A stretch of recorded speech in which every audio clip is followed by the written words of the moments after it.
అడవిగుట్ట రహస్యాన్ని ఛేదించిన lady constable కనక మహాలక్ష్మి. కనకం, Chandrika case file కూడా CP గారి ఆఫీస్కి వెళ్ళిపోనాది.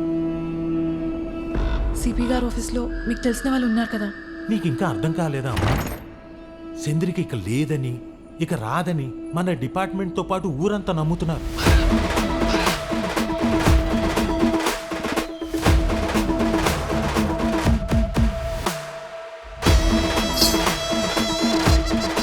నీ మనసు నిబ్బరపరుచుకొని ఆలోచించు. నీ కళ్ళ ముందు బొమ్మలు కదలాడతాయి. అయినా సొంత తల్లిదండ్రులే గమ్మునైపోయినారు. అమ్మాయి మీతో ఉన్నంతకాలం మీకు ఈ కష్టాలు వస్తూనే ఉంటాయి.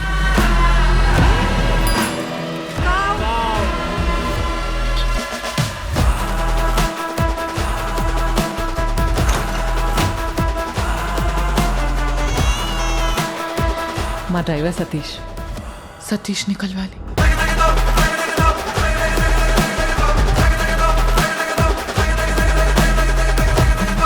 కనకం, చంద్రిక మనీ ఆర్డర్ పంపింది సత్యనారాయణ రాజు గారింటికి కాదు. మరెక్కడికి పంపింది? అయినా అమ్మాయి తలరాత అలా ఉందేమో. దానికి మనం ఏంటి చేయగలం చెప్పమ్మా? ఇదంతా నా వల్లే జరిగింది. కళ్ళు మూసినా తెరిచిన చంద్రికనే కనిపిస్తుంది.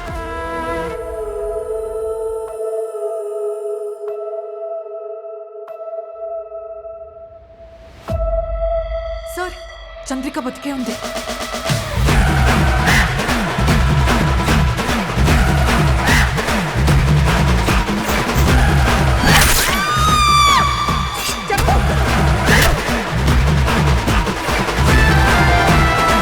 ఈ రోజు నుంచి నీతో పాటు నీ శిక్షని నేను కూడా అనుభవిస్తాను. ఎవరు? కానిస్టేబుల్ కనక మహాలక్ష్మి.